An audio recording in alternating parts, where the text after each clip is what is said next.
Aggressively fight. Say it again. Aggressively fight. Aggressively fight. Say it again. Aggressively fight. Here's what God is tired of. God is tired of timid, weak-back, jelly backbone Christians. We are not people that God has called us to sit back and let people walk over us and treat us like dirt.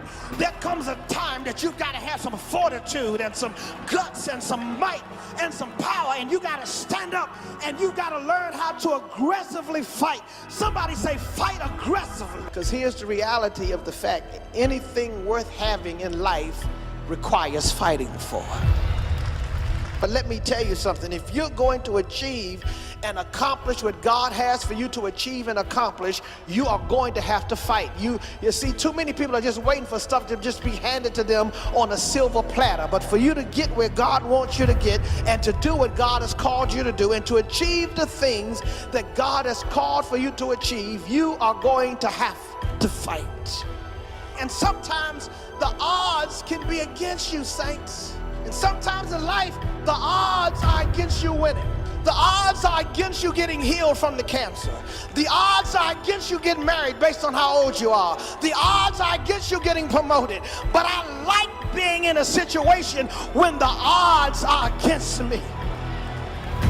Because when the odds are against you, you are a candidate for God to step up on your side. We serve a God that loves to be on the side of the underdog. He likes to be with people that other folks have counted out and says you can't do it, you'll never achieve it, you'll never be anything. God likes to help people who other folks have counted out. You don't be surprised when you got drama on every side. Drama at home, drama on your job, drama on your neighbors, drama at church. Don't be surprised. Anticipate a fight. Don't mope, don't cry, don't complain. Expect a battle. Expect and anticipate. Don't be shocked or surprised. As a matter of fact, when they come up against you, be prepared. And instead of crying and moping and talking about somebody don't like me, shut up. Stop. Just shut up. Stop complaining.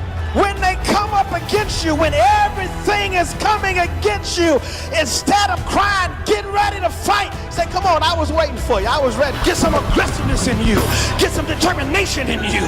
Get a made-up mind that nobody gonna keep me from getting a job. Nobody gonna keep me from getting promoted. Nobody gonna keep me from saving my house. Nobody gonna keep me from sparing my children. I'm gonna do what I need to do to be aggressive. So I ask the thousands of you who are here and the millions of you who are listening around the world, have you been knocked down? I have a word from heaven today.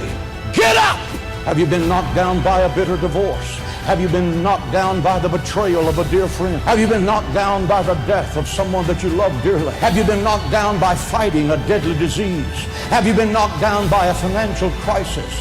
Have you been knocked down by a business reversal that you couldn't stop?